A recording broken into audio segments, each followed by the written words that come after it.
Okay, hello everyone. I'm thrilled to welcome you all to our exciting presentation today. My name is Ishan Hashim, and I'm Director of Research and Development at the Policy Research Institute for South Asia, also called PRISA Institute, and we are based in London, UK. And today we are going to explore Pakistan, the political economy of Pakistan, the country which is very important and playing a very important role in South Asia. And the session is about understanding the politics, economy, and social dynamics of South Asian nations. And as I said, that Pakistan is very important country in the region, and understanding its political economy would help us understand the political economy of the whole region as well. So that's the purpose PRISA has, you can say that, arranged this beautiful event that's to understanding one nation in the South Asia. And I'm also particularly excited to introduce Huda Bhurgri. Huda, it's Bhurgri, right? Bhurgri ji. Yeah, Bhurgri, and who will Yes. be leading our session. And Huda is a passionate feminist activist and a development professional, bringing over 9 years of rich experience in the development sector, and she has a postgraduate degree in development studies from very popular Pakistani Institute of Development Economics that's based in Islamabad, and she is currently working as gender equality advisor with a German development corporation, also called it GIZ. And also just a quick reminder that it would be it would be 1 hour long session, and Huda will take 30 minutes, around 30 minutes to finish her presentation, and then we will go for question answer session. And in the question answer session, please write your question in the chat box or raise your virtual hand when you are ready to ask. And also please remember that please mute your mics and turn off video sharing during the presentation. It would be great if you could turn on your camera when you ask a question so we can also see each other as well. For now, only Huda's camera will be on. And without any delays, Huda, the floor is yours. We can't wait to hear your insight on new feudalism in Pakistan and how it shapes our understanding of this beautiful country. And also, please enlighten us how to understand South Asia as a region if you connect your finding with South Asia. Okay, Huda, floor is yours. Thank you so very much.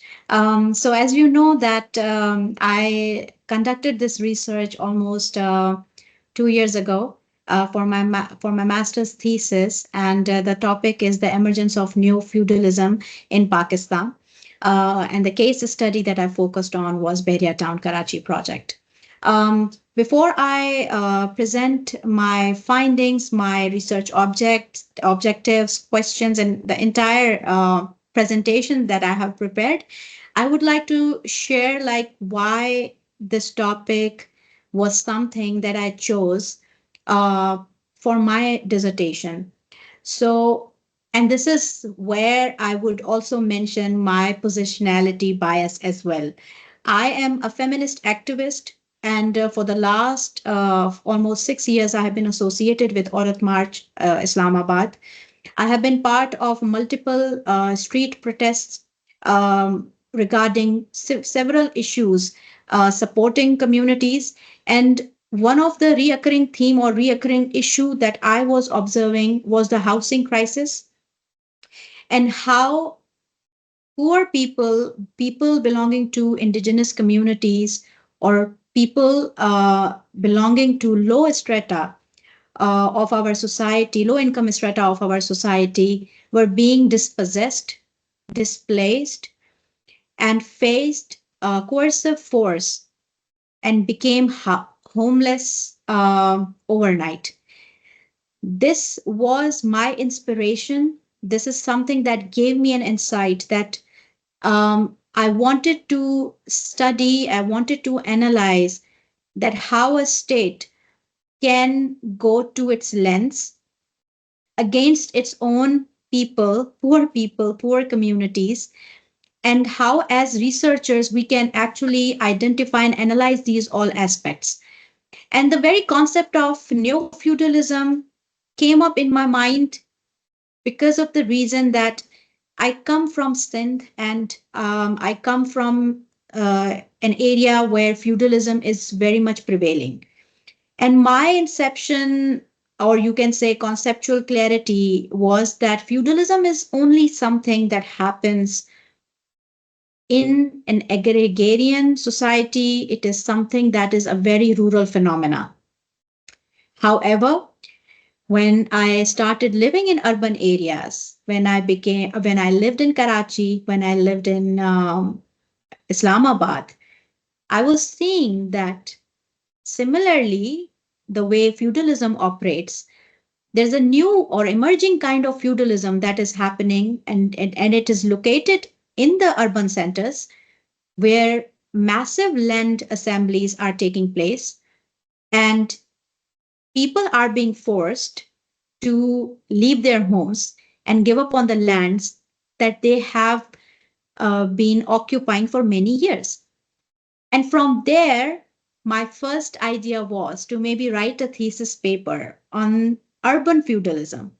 However, when I started doing my literature review, and I discussed it with my supervisor, we realized this thing that at the moment there is no term such as urban feudalism exists. Um, and the closest term that I can work around, or the closest conceptual framework that I had, was the concept of neo feudalism. And I think this is something that laid the basic foundation for my thesis. Extremely sorry for the internet connectivity issue. It's fine. It's fine. Huda, we couldn't hear you last 2 minutes, so can you please start from there when you Yes, were talking about this concept is new? yes. What I was sharing is that the when I wanted a theoretical framework or a term that actually exists in the academic discourse, international academic discourse. I couldn't find something on urban feudalism. This concept is still not there, but the closest concept that I could find, which could explain the hypothesis that I had, was the framework of neo-feudalism, or the concept of neo-feudalism. Apparently there was some literature that was still written on it, and there were somehow it was defined in like, at a very different levels, from a very different lenses. And I would like to share my presentation. Yes. So the first thing was, as I said, that I needed a problem statement. And when I was thinking about that, what is the problem actually that I want to write my thesis on, it was the fact that literature on Pakistan's political economy in recent years has not provided a comprehensive analysis of new emerging groups who are earning windfall profits through a patronage based relationship with the state institutions and through rent seeking strategies. One of those groups, in my opinion, was also real estate developers who have assembled large scale land holdings in the hinterlands of Karachi and Islamabad by manipulating state power and coercive force, and through coercive force. Therefore, this dissertation, this thesis, was an attempt to analyze neo feudalism and these new emerging groups, which I have termed new nobility, in the context of Pakistan, and looking at these few areas. And my presentation is not moving, which I think I would just maybe stop sharing it, and maybe, like, I can just use it for my own use. So it's because of the, yeah. So my research questions at that time were four.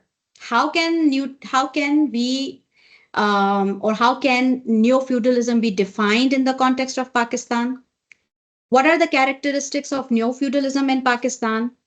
What are the structures and dynamics through which the neo-feudal nobility operates in Pakistan? And how is the intersection of landed elites with the new nobility and their role are excluding poor people through displacement, dispossession, and illegal land acquisition in these both cities.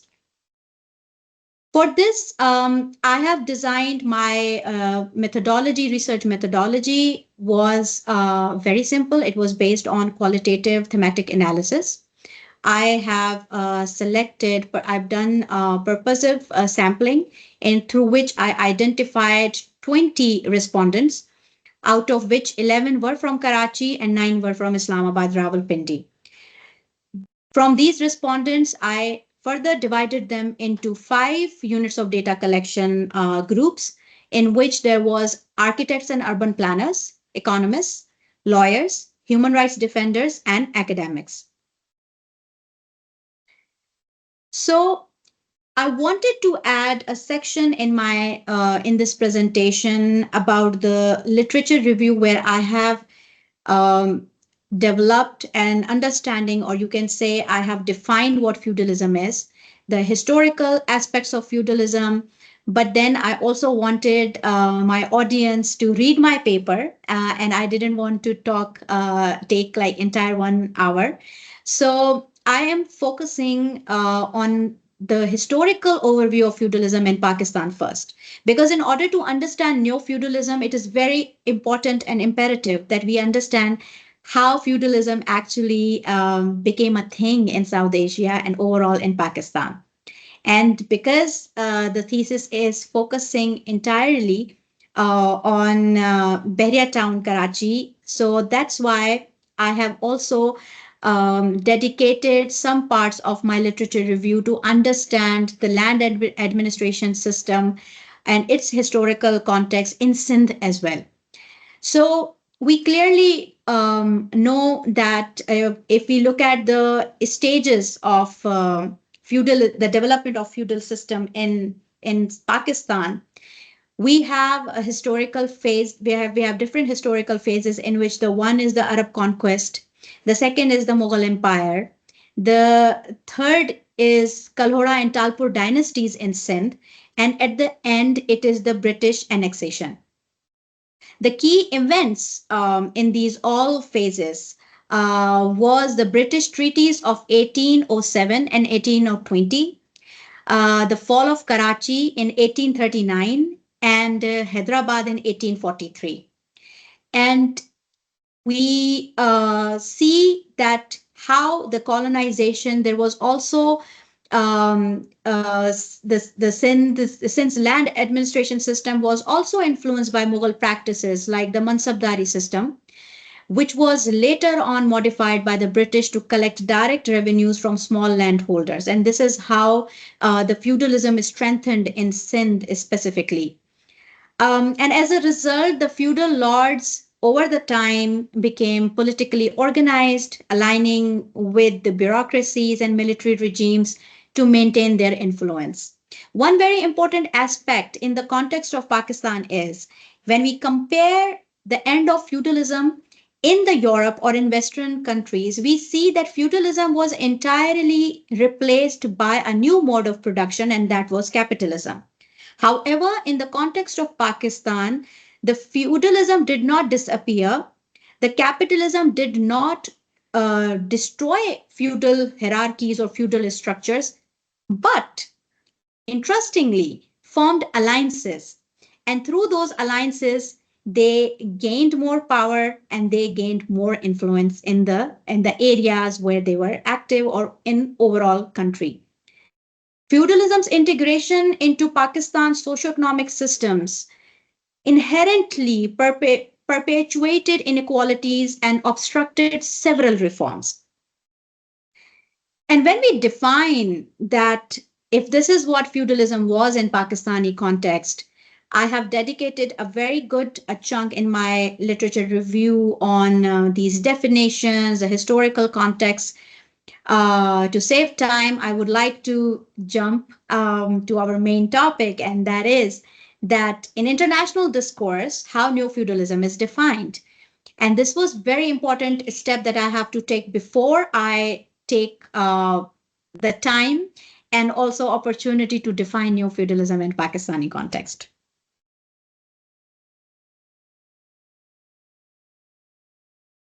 Are you guys with me? Yes, ma'am. Okay, perfect. Just checking. So, when we define neo-feudalism, the first appearance of this term happens through Thomas Carlyle in 19th century, and he defines neo-feudalism as an alternative to capitalist democracy, emphasizing elite-driven welfare systems. Then Eric Hobsbawm described neo-feudalism in Peru, where landowners provided safety and infrastructure, creating dependency among the oppressed. Then Emmanuel Wallerstein linked neo-feudalism to peripheral economies, highlighting local hierarchies aligned with technological advancements. And then we have the work of Mackenzie Walk. She criticized neo-feudalism as thriving on rent, debt, and power in American society, dominated by a new nobility like Zuckerberg and Bill Gates. So, in academic discourse, we have found other theorists and thinkers as well. And my inspiration was American socialist activist and researcher Jodi Dean. And according to her, the characteristics of neo feudalism were parcelization of sovereignty. That means in a new feudal system or a political economy, the sovereignty is fragmented both vertically and horizontally, with multiple authorities claiming jurisdiction.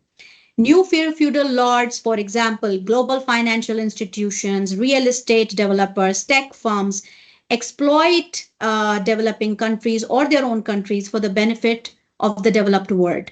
So when she looks at neo feudalism, she is looking at an international level within the relationship of, as we see, like the relationship that Emmanuel Wallerstein has presented of the relationship of core with the peripheries, and like and the relationship between the West and the global South. According to her, in a new feudalistic system, there are new types of hierarchies and expropriation. Tech companies and other global entities exploit labor, wealth, and data for profit, creating a new class of lords and peasants. And this is a kind of hierarchy, which is a very interesting aspect, that all this labor that is working in this particular system will never become millionaires or billionaires. This is the, like, for example, the very dream of capitalistic economy is that overall the greater good will happen and the class inequalities will diminish over the time. However, in this new kind of feudalistic system or a mode of production, we still have lords and we still have peasants. And privatization of land is also a very key area in this new feudalism system, that how land is privatized and contributes to this growing hierarchy, with examples such as land sales on a massive scale happening in Britain. Um, and then the third aspect of this particular characteristic was the desolate hinterlands and privileged municipalities. For a neo-feudal system, it is extremely important to create a division in urban and rural centers. But now these divisions are also happening within the rural areas, where poor rural regions are deprived of essential services while urban areas are thriving. Insecurity and anxiety.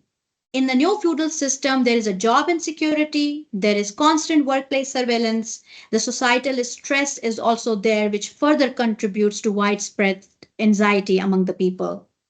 And the rise of dark enlightenment movements. This is another sociological aspects that is happening, and Jodi Dean notices it, which is supporting ideas like anti-democracy, anti-egalitarian ideologies, and that as result, as a result, has intensified fears about the future among people. Now we have to see that what kind of characteristics of neo-feudalism are in Pakistan. For me, what Jodi Dean has discussed provided a framework and allowed me to design my questions in a way so I can assess that whether these aspects somehow apply in Pakistani context or not.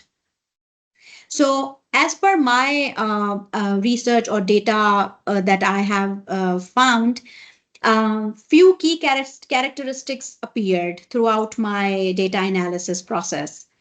The concept of fragmented sovereignty very much connected with Pakistani reality. The patron and client relationship with the state and the rent seeking behavior is pretty much there, which I will explain in my next slides. Illegal land occupation legitimized through political backing is something that is also happening in Pakistan.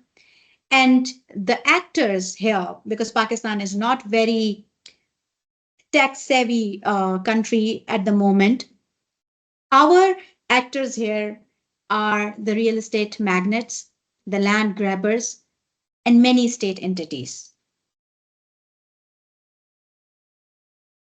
Now, I would like to share some of the responses that I came across during my thesis, and some very interesting elements which I realized were there, and I did not imagine that this would come. For example, when I was interviewing my respondents, I did not ask them to make a distinction between different modes of production: feudalism, capitalism, neo-feudalism. But my data was very much representative of this comparison, and I think this helped me to come up with a kind of a distinction, or you can say uh, to put things into perspective. A very interesting fact that was shared with me was that how politics in Pakistan has developed over the time. And there are many analyses that are present, but the one that was very closest to the topic was Hamza Alvi's analysis, that according to him, Pakistan cannot be called a feudal state entirely or at all, because even the agrarian society of Pakistan has transformed from the feudalistic mode of relationship between the serfs and the landlords, but to more into a capitalistic way of farming. And one more interesting aspect that he shared, and his very famous theory, was the overdeveloped state was very much relevant to this topic and this concept of neo-feudalism as well. And when he talks about the overdeveloped state, he says that if you look at India, the political institutions in India were very much strong. The Congress was leading in many elections despite all the violence that was happening. And when India and Pakistan, the both countries were separated, the independence happened. At the same time, India had a more strong localized politicians or political presence compared to what Pakistan inherited. Pakistan inherited two very overdeveloped institutes: the Institute of Bureaucracy and the Institute of Military. And because of these two overdeveloped institutes, the political movements, or the process of having a strong political base was delayed. The elections were delayed. The the representation of people and the people's voices was delayed. And as a result, these two institutions gathered more and more power over the time. When I was analyzing the data, I had to do I found some data that why Bahria town, Karachi, chose this name Bahria town, because the initial organization that was registered was with Hussain developers. This is a very interesting phenomena. The name Bahria was associated with Bahria Foundation Society, a society that was established to provide housing and other charitable support to the people working for Navy officers or the Navy. And Malik Riaz takes this opportunity and fights for, like, first he gets the naming rights from the Bahria Foundation to use the name Bahria in exchange for 10% annual profit that he will earn through his real estate development projects. The significance of taking up this name was to legitimize and to create appropriation among the masses, to develop acceptance, because we already have another housing society that is called Defense Housing Society, giving a very very legitimized name, and him being a private developer, a private real estate developer, had no such legitimacy. So he smartly takes up this name. And Huda, sorry, yes. you have 10 more minutes. Please summarize in those Okay. 10 minutes there. Okay, Thank you. sure. And as a result, if we move forward, Assalamu so alaikum, ma'am. G, Ma'am, I have a question regarding this feudalism. can I please complete my research, my presentation first? Gigi. Okay. So quickly, I will share some of the responses that I got from the people that I interviewed. That Bahria town was not the need of Karachi due to several reasons. First, it is too far away from the main city. People cannot afford the transportation cost of living there. Secondly, the question arises, who are those 3 million people going to be housed there? The policymakers did not have any answers. The public-private partnership has brought in corporatization, which means that no matter if the state says that such partnerships will benefit the poor in need of housing, the purpose of these private developers is to bring fencing, ticketing, schedule, and timings to exclude the poor. Another responder said that while working with villagers, I have noticed the immense feel of alienation they face. They feel their identities are being washed away. The land that they were once custodians of is now alien to them. The grand mosques, zoos, golf courses, and cinemas, these all facilities are not for them. They could never get a chance to go inside the walls of Bahria. Another respondent said that the spatial inequalities are not limited to the class disparities. Here, nationalist identities are equally important. The destruction of centuries old villages in Bahria town, Karachi, land that has been acquired, and several graveyards and homes is also the erasure of sin's history from the face of the earth. Neo-feudalism in Pakistani context, in a very few terms, would be that there are 4 aspects my data suggest that proves that there is a neo-feudalism in Pakistan. The first aspect is that neo-feudalism is a modern, more exploitative, and post-capitalistic phenomena. The second aspect says that neo-feudalism, as a result of new emerging land-owning classes, including military-owned corporations, real estate developers, and politicians. The third aspect explains neo-feudalism from the emerging trends of exploitation, extortion, brutalization, and feudalistic behavior towards people belonging to the marginalized segments of society. Lastly, the fourth aspect that defines neo-feudalism finds land acquisitions by real estate developers creating a new type of hierarchies that causes spatial, class, and ethnic inequalities. In short, in this dissertation, neo-feudalism has been defined as a new form of feudalism prevailing in urban Pakistan, with emerging classes of military, real estate owners, and politicians at the top, who by exploitation and extortions deprive people of fundamental rights, which ultimately results in spatial, class, and ethnic inequalities. The finding says that in a new in the feudalism, the feudal lord acts as a liege to the monarch. In neo-feudalism, the state acts as a liege of the neo-feudal lords. In feudalism, the feudal lord extracted rents from the tenants to pay the monarchy. However, in new feudalism, the state and local feudal lords extract the rents, dislocate the residents, and facilitate a new feudal lord to earn maximum profits. This surprising finding has ultimately strengthened my previous argument that Pakistan is indeed a neo-feudal state, since all features mentioned above are actually present in Pakistan.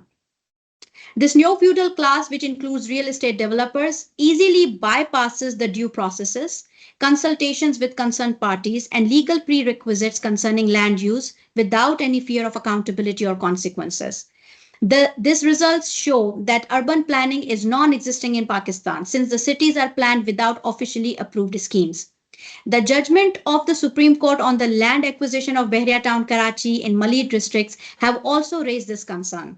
Malid Development Authority and Sindh Board of Revenue not only illegally exchanged state land with private land owned by Bahria Town, but it sold that state land at less than 25% of the market value. Secondly, the construction of the housing project began before the approval of any environmental assessment, which shows that many due processes were bypassed to make the acquisition possible. Real estate development in Pakistan is also functioning without any regulations or principles. The real estate market relies on supplying expensive housing without considering the purchasing power of the people who are in need of the housing. Most of the flats, houses, plots remain empty because the developers artificially speculate the price people could not afford to pay. Moreover, the real estate market is also monopolized by few individuals who, through the illegal occupation of land, dispossession and rent seeking, manage to purchase state lands at a very minimal cost. Now, talking about very briefly that what are the structures and dynamics through which the neo-feudal nobility operates in Pakistan. The first structure is the military institutions that we have already discussed. The second structure is of parcelized sovereignty. That means there is no law, or if the law is there, it is only protecting few and supporting others. The third element or structure is usage of coercive force. That all these land dispossessions and displacements happened through local feudal politicians, such, and I can't take their names, but these are the people who have supported the displacement of these people through harassment, blackmail, pressurizing tactics, and exploitation. The fourth one is political patronage. This is a very important aspect and structure through which new feudal class operates in Pakistan. Currently, Bahria Town Karachi project has acquired a land that is equivalent to the size of Manhattan, New York. This level of land acquisition is not possible without political patronage because, as per the law, when you have to sell a land that is this big, you have to get the approval from the parliament first. But all these processes, in the case of Bahria Town, Karachi, were bypassed. Spatial, class, and ethnic inequality is the fifth most important feature through which new feudalism operates in Pakistan. This study has proved that gated housing societies are built on illegally acquired land of indigenous communities. It is all the symbol of power and neo-feudal authority. The luxury housing societies in the suburbs alienate the people living inside the walls from those outside the walls. The spatial inequalities have already been discussed in international discourse of neo-feudalism. However, the element that is missing in the international definition of neo-feudalism and the contribution of this thesis is identifying the national oppression and ethnic inequalities caused by neo-feudal hierarchies in Pakistan. The people displaced by Bahria did not only lose their land, they lost their identities, the sense of community, and the relationship they had with the land. Therefore, this is one very important aspect of this. And in the end, I would like to give 3 recommendations that I presented in my thesis. The first recommendation was that urban planning in Pakistan has to now depoliticized. It has to be evaluated. It has to integrate certain mechanisms, which include environmental assessment, which includes the rehabilitation of the communities which will be displaced, and the right to land to those people who have been living on those lands for centuries. The rehabilitation of indigenous communities is also a very important aspect. And any decision that the court has given so far has to make sure that the money that Supreme Court has ordered Bahria to pay, which is up to 460 billion, this should be used to rehome the communities who have already lost their lands. And then the third recommendation was probing investigation on land acquisition by Bahria town in Karachi, because even by the order of Supreme Court, Bahria town cannot acquire more land, but as per the records of the latest records, it has so far acquired 46,000 acres already, and most of it is still illegal against the order of given by Supreme Court. So there should be an investigation, there should be stronger laws. Otherwise, we will be heading in a direction where there will be a lot of buildings, there will be a lot of plots, there will be many flats, but there will not be enough people who can afford to live in those buildings and in those housing societies. Thank you so very much.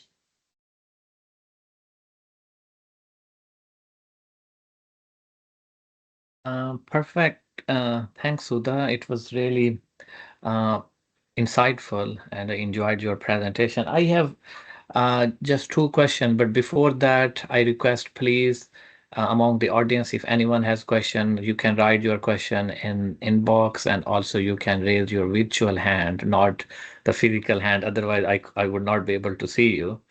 And then we will discuss about it. One question is from Umar, and before Umar's question, I take just for to understand your presentation better. Can you please explain like how the traditional feudalism and new feudalism they are different from each other? Because I couldn't understand, so that would be very helpful. And the second thing is that okay, that's my question. Yeah, the second question is that can you please relate your findings with with the South Asia as a region as well, or that's not scope of your research?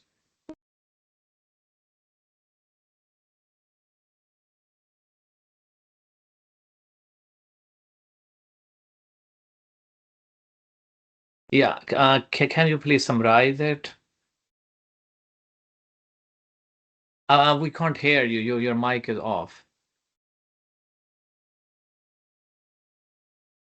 All right. So if you Yeah. look at it, if you look at the time period, feudalism, as we see, is a pre-modern or typically a medieval era. Neo-feudalism is modern or contemporary. Economic basis, feudalism, agrarian economy, land was the primary source of wealth. In capitalistic economy or neo-feudalistic economy, wealth derived from land, real estate, and the corporate power. In hierarchies, in feudalism, the hierarchies were fixed. The hereditary hierarchies, for example, lords, vassals, and serfs, was the major, main part.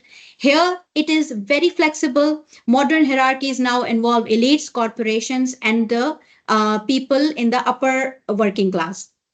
Land ownership, nobility owned land, peasants worked in it in exchange for protection. Here, land ownership is with the real estate developers, state, corporations, or elites who are now displacing communities. Power source here is military force and alliances between the nobles. Here, the power sources is state patronage, legal systems, and economic influence. In feudalism, the governance structures were decentralized, power shared among feudal lords. In neo-feudalism, it's fragmented, it is parcelized, and operates within the modern nation-state frameworks. The key relationship in feudalism were of a lord and serf relationship based on the obligation and protection. And here it is the elite state relationships, patron-client dynamics. Legal system, customary and feudal laws were enforced by the local lords, and in neo-feudalism, use of modern legal frameworks to legitimize exploitation. Social mobility was extremely limited. Status of people was determined at birth. And here in neo-feudalism, there's a greater apparent mobility, but structural inequalities are very persistent. The examples here are medieval Europe, Japan, and all these areas. And in neo-feudalism, the examples are Pakistan, real estate empires in Pakistan, in Bangladesh, the gig economies, urban displacement projects, and all of these. And as I mentioned earlier in my early slide, one very important aspect of the difference between feudalism and neo-feudalism was that in feudalism, the feudal lord was a liege to a monarch. He was extracting, taking rents from the tenants to support the monarchy. In feudalistic system, the state is actually extracting people, displacing people to support the neo feudal lord or nobility. This was a very different kind of phenomena that I just came across through my data analysis. I hope this answers your question. Yeah, yeah, perfect. And anything related to South Asia, did you find which? Actually, as I said, that the limitation of this particular study was that it was just focusing on Pakistan and specifically this one project, that is Bahria town, Karachi. Because one of the reason was that when I was conducting this thesis, Bahria town, Karachi, there was a huge protest organized by the Sindhi communities in Karachi. So every single person that I interacted and my respondents technically were very much informed, or you can say biased towards this particular political development. And that's why mostly data that was coming up, it was focusing on the Bahria town Karachi project. Also because of the reason that the Bahria town is in Lahore as well, in Islamabad as well. But there was no resistance from the masses, due to which my responses were only focusing in the Karachi issue. However, I did visit Bangladesh once, and there are some housing projects and societies as well in Dhaka that I was inspired when I was visiting that place. Similarly, like Bangladesh is similarly Bahria town in Bangladesh, there is also groups like Boshundra city groups, and such developers which have actually occupied like 70-80 chunk of the main Dhaka. All these housing societies, there are malls, there are housing societies, there are convention centers that are owned by these real estate developers. So I can make this connection somehow, but in my research, as per se, I did not collect data on South Asian countries. So this is one limitation of my study. Okay, perfect. This is not limitation. That's you are under the scope of Pakistani research. Yes. So the next question, yeah, Umar, can you please, switch on your camera and then ask the question if it is feasible for you. Thank you very much, madam, for a very interesting take. First, I think I should request Zishan never to ask a question before me, because he asked part of the question that I was going to ask you. So that part has already been addressed. My concern is you calling this phenomenon of a nexus of extortion between different entities. You're calling it neo-feudalism. Now you've in detail you've given the features of the classical feudalism, and you've tried to compare this phenomenon with that classical feudalism. One feature which you've already, in your answer to Zishan's question, you've already touched upon is the land ownership, and another feature is social hierarchy. It falls in line with your take and calling this phenomenon as neo-feudalism. But one feature which I cannot understand how, in the absence of serfdom, one, and secondly, agrarian economy, how can this phenomenon be called neo-feudalism? Because serfdom and agrarian economy, they were integral to that phenomenon which we know as classical feudalism. Uh, in fact, the break from feudalism, or the shift from feudalism to capitalist economy, was the shift from serfdom to wage labor. So how can you different? It can be called so many things like neocon. Con is not for conservative. Con is for fraud here. It can be called neo-developmentalism or anything, but I find it hard to digest it being called neo-feudalism. That is my question, please. Thank you. Thank you. It's a very interesting question, and I think everyone, whenever I shared this concept, this came up many times. You are very much right that see, we have to think about the fact, and one of my inspiration was, or you can say the idea was, that we think, so there are two political, political economy or radical political economy thoughts on these two mode of productions that we have. One is feudalism and one is capitalism. Many people would argue that what I have just termed neo-feudalism could be capitalism, a new form of capitalism as well. However, the relationship between the relationship between the people and the state, and as I already mentioned, that the reason that I had to connect it with neo-feudalism and not with capitalism is because in theory, capitalism says that there will be no hierarchies, that will provide enough space or opportunity for class upward mobility. It will be a fair system where everybody can compete based on their merit and all of that. And I can see, and my data was also very much suggestive of the fact that none of this exists in Pakistan at the moment. The few features which were very much common in the feudalism and neo-feudalism, as I spoke about, land is one.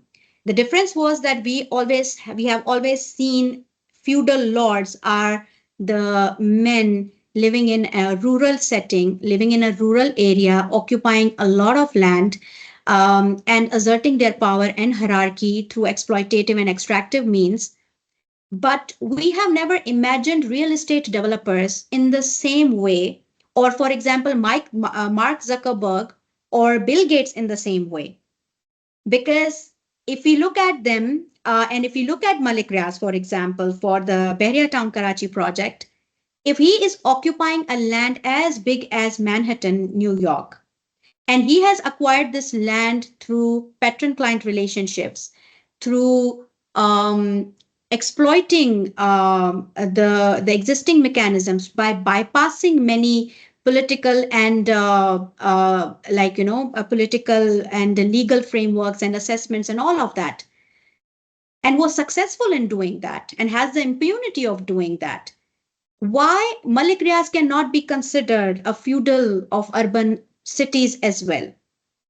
Why his land acquisition, the coercive force that he asserted or his project is asserting, the state machinery that is being used to bulldoze houses of people, of indigenous communities, and him creating a state within a state. This is a very important aspect that I was not able to include in this presentation. That the idea that these real estate neo-feudalistic spaces, they are creating a state within a state. Bahria Town Karachi provides you security. It provides you electricity separately. It provides you water as well. These are all the services that a state should be providing to its citizens anyway.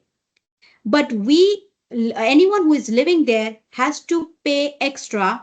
And not only this, there is this like a gas pipeline and a water pipeline. Actually, they don't have water right now, but there is a water pipeline that is now being directed, which is a huge need of the main Karachi, is now being directed to Bahria Town, where very few people are living compared to the massive population living in the main downtown Karachi.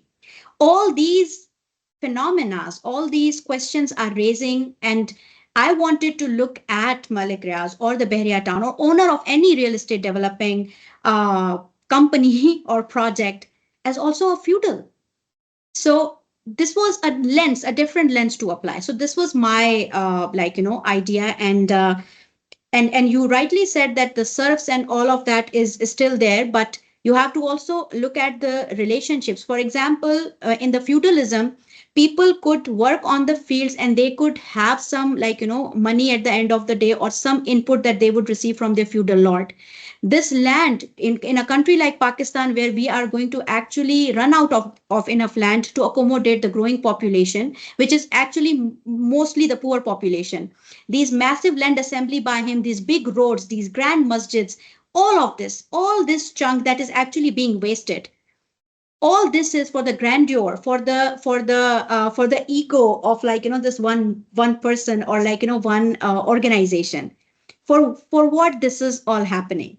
The very the very grandeur of these projects is also like, creating this very image of feudalistic estates, the big lawns, the beautiful houses, the gates, the ticketing, the fencing, to keep the poor, the barbaric, according to them, the wild outside these four walls.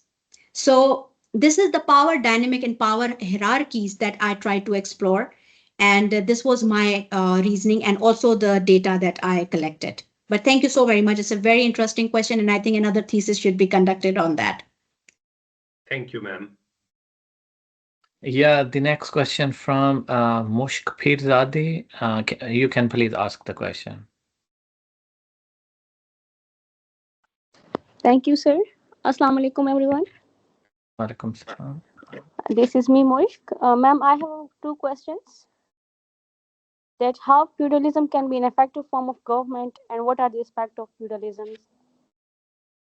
Sorry, can you please repeat the question? That how can feudalism be an effective form of government? As you have discussed the government too, and how can be feudalism an effective form of government, and what are the main aspects of feudalism? What effects? I'm sorry. What are the how can feudalism affect the government, and what are the main aspects of feudalism? Okay. Um, I think the second question, Huda, you already answered, and yes. it's not the alternative form of the government. You said that. Yes. So I Yes. think the question is not relevant. But if you want to answer, that would be fine. No, I think I'm okay. I did not mention that feudalism is an effective form of government. No, my entire argument was that the government is working with the nexus of the new feudalistic or new nobility that is emerging in Pakistan. It is a Okay. And nexus, a how can political nexus. it harm a government? How can it form a government? Harm a government? No. How can it be a form or effective form of government? How can they be related to government? I How think it can be I have related mentioned to. it. You can read my thesis to get this answer, perhaps, or you can reach Yeah. out to me on LinkedIn. That would Yeah, help. Ji ma'am, But I was Huda, there is interested. very interesting question, Mm-hmm. and Mushk highlighted it, but the question was in a different way. I can means make Okay. it my Can own you way. read? Yeah, No, no, exactly. no, no. I'm changing it to my own way. Uh-huh. So, I means you said that when you were explaining like three main things, you can say that the Bahria town is providing. Like one is the safety and security, for example. The second is some public utilities, and there are different kind of the countries. I mean, for example, in UK, the electricity and water that's provided by the private sector, and there are many countries because it's provided by the private sector, and the security also. It's not a new phenomena for a very long time means you can also buy the private security, and if government security is not available. And according to many people who worked on state formation, according to them, state also made based on some private groups started providing private security, and then it became a state. I'm not defending that, but based on if we calculate the effectiveness, like per capita, what we are paying to the state, and state is per capita providing service, with compared to that, the per capita service Bahria Town is providing to its customers.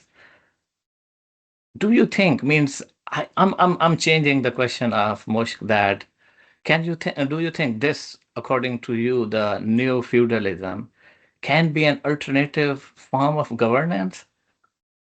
This is a very Yeah, sir. interesting take. I was exactly asking that.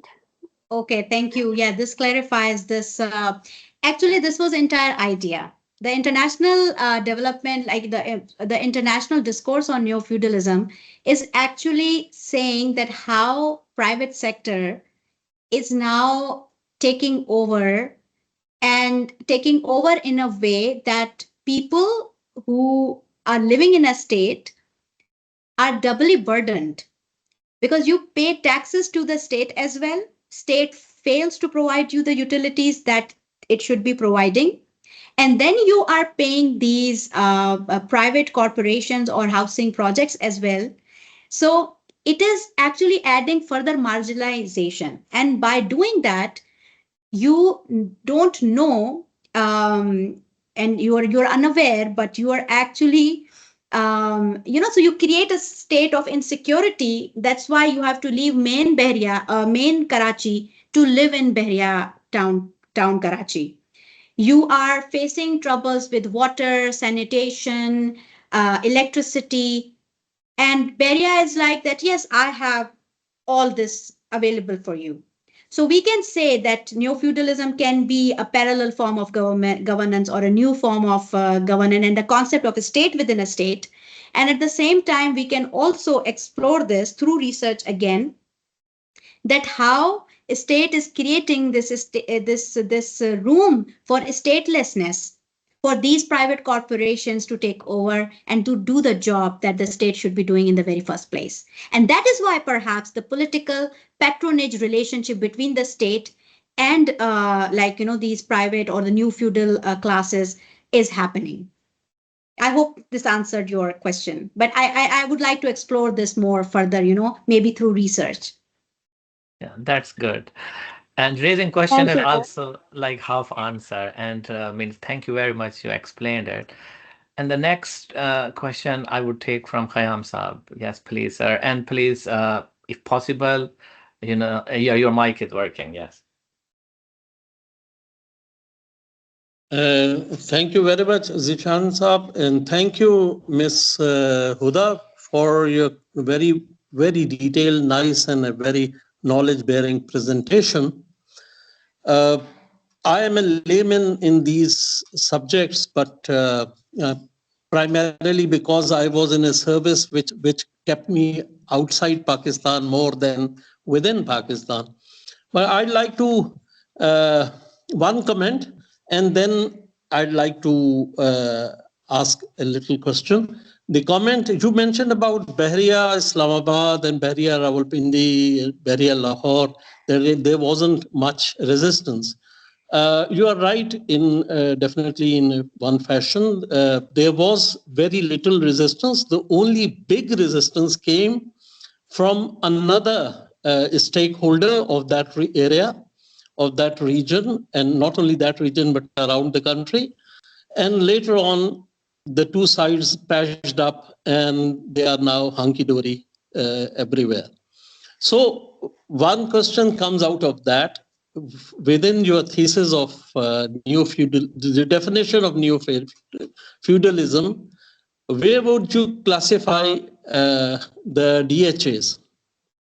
Would they be also called the new feudals or something more than that? Second point, a question I'd like to also ask is again, you mentioned that the state and the governments, there was a patronage by political patronage, and the people of the area, primarily the Sindhi speaking people from that area, they were displaced and they showed concerns and they had protests and they had lots of, we heard a lot of protest against Yeah, all they burned these. the Bahria town gate as well. Yeah, exactly. that was burned as well, yes. Exactly. And Supreme Court got involved and the provincial government got involved. But I would like to know that since Bahria town, Karachi has started, I think at least 2 or 3 elections have been held. Have the people of that particular area reacted in a fashion that they made the people who were patronizing the political leadership, who were patronizing the Bahria town, Karachi, or the political bureaucracy, was there any fallout? Was there any accountability? The people of that area, they went against the normal political results we see in the province of Sindh? I hope you got my point. Yes, I did. Yes, yes. Sir, these both questions are part of my thesis as well. I would highly encourage anyone who is here. It's a very short thesis, it's 60 pages. Please go through it, please read it. But I would quickly answer your question, sir. First of all, yes, when I have classified Bahria town, Karachi as a neo-feudal entity, I have also classified DHA in the same capacity. Because at the same time, when I was conducting this data, DHA acquired agrarian land, and this one very aspect is important to note here, that why this state has supported this is such a big issue, because the agricultural land is now being given for these housing projects. This is the biggest concern that I have written about in my thesis. And at the same time, as I said, DHA acquired 40,000 acres of mango orchards near Multan, and they are now going to make a DHA there.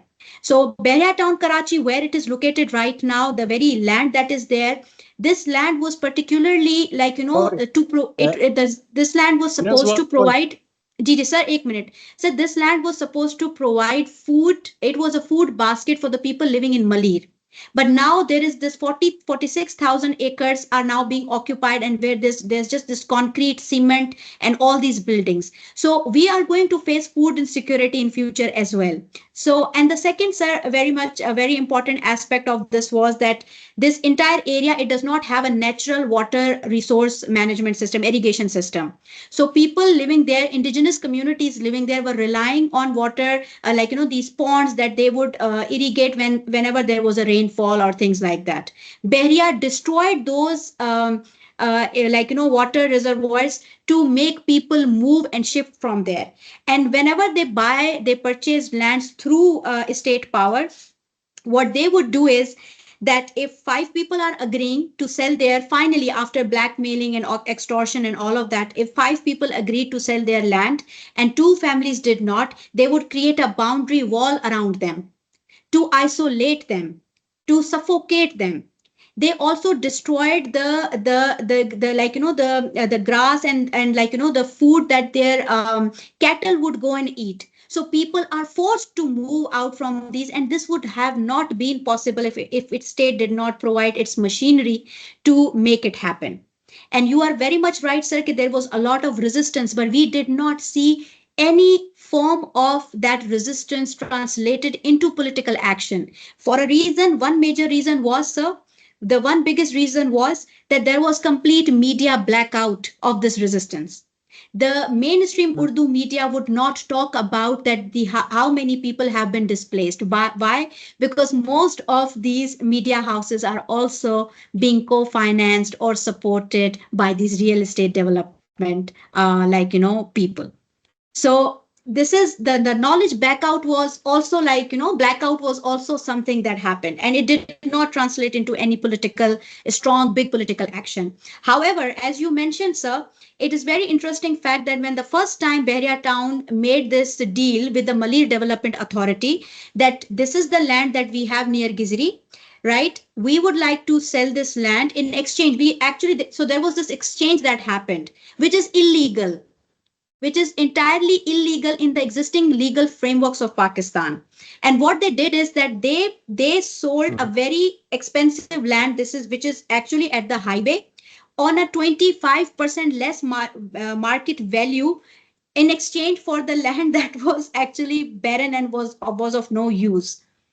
And when this was happening, the Sindh Parliament actually passed a resolution against it in almost 5 years ago. But when the second time it expanded the expansion, there was no political resistance. So this, I hope this answered your question. Yeah, thank you very much. And the By the way, comparison with just one point. DH. Yeah, sorry, DHA, sorry. Yeah. Multan is already DHA Multan has already established, and already at least 4 sectors have been, people have started living in this giant housing society which has been created on the outskirts of Multan. Thank you. And can we call if DHA is building its own housing societies, means army is supposed to provide protection to everyone, but the more protection is provided in the DHA. So can we call it new militarization? Yeah, I can't hear you. I would still call it neo-feudalistic Okay. mindset, a state within a Okay. state, Okay, cantonment within a perfect. state.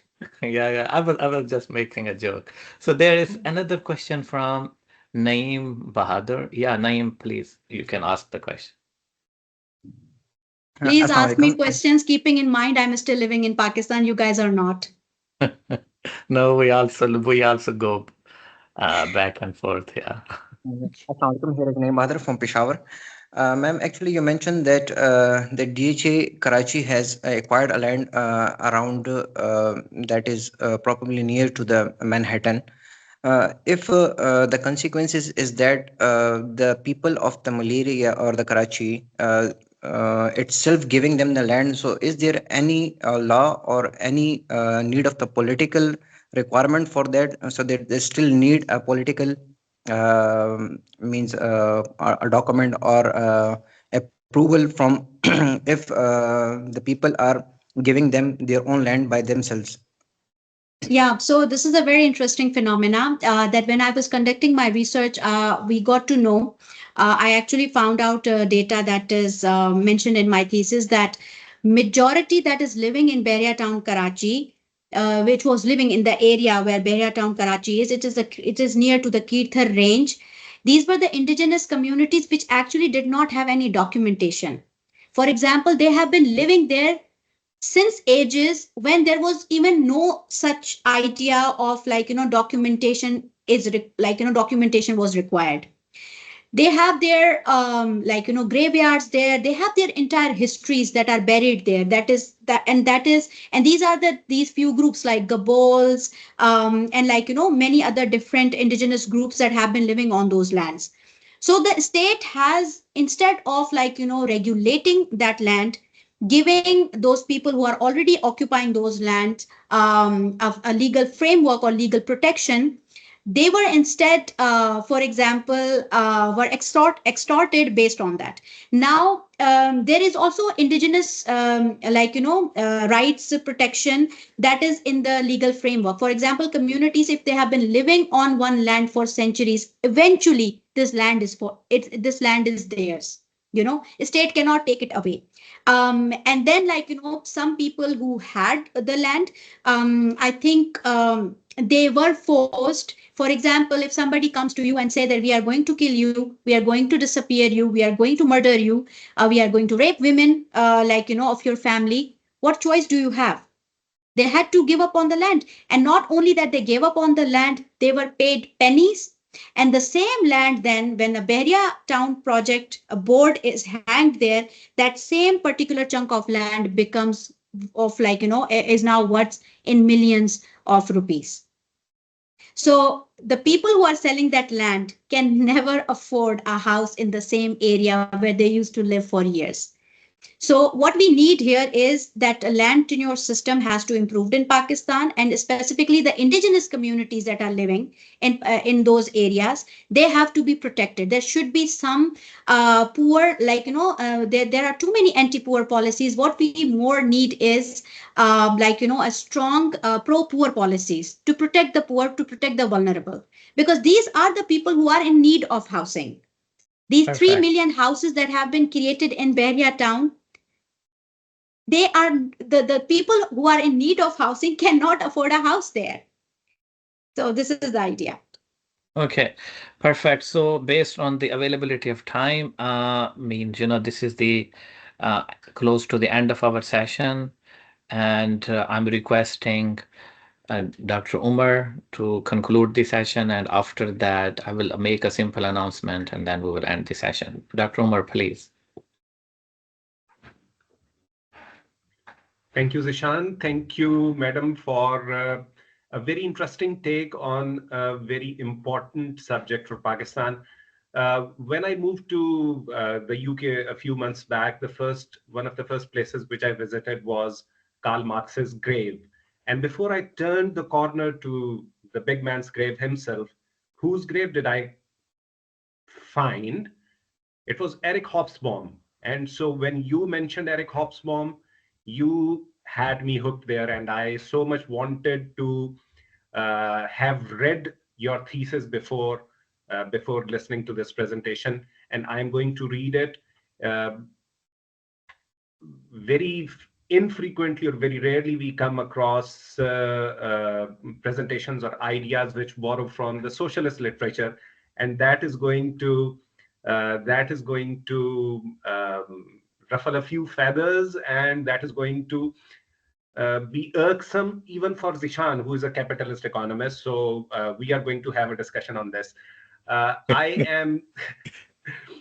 am really thankful you had this audience in your grasp the all throughout, and I, on behalf of all of us and on behalf of PRISA, want to thank you for your valuable time and the contribution you're making, not only to our platform, but to the element of historical record for issue which is so important for Pakistan and Pakistan's economy and Pakistan's future. Please accept our gratitude. Thank you very much. Thank you so very much. It means a lot. Thank you. And perfect, Huda. Thank you, from me as well. And Umar is representing us, and thanks for Umar's remarks. And now we are going to close the session.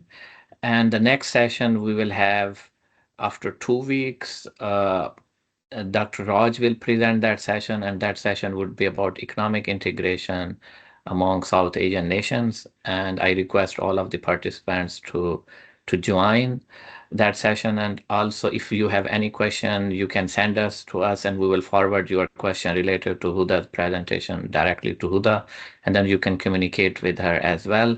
And I also means Huda, if you want to publish her thesis in the form of paper or anything like policy brief, anything, we also offer her the PRISA platform. She can also publish there. Thank So you. you're I would love welcome. to. Take care, friends. Bye. Bye. Thank you. Allah Hafiz. Allah Hafiz.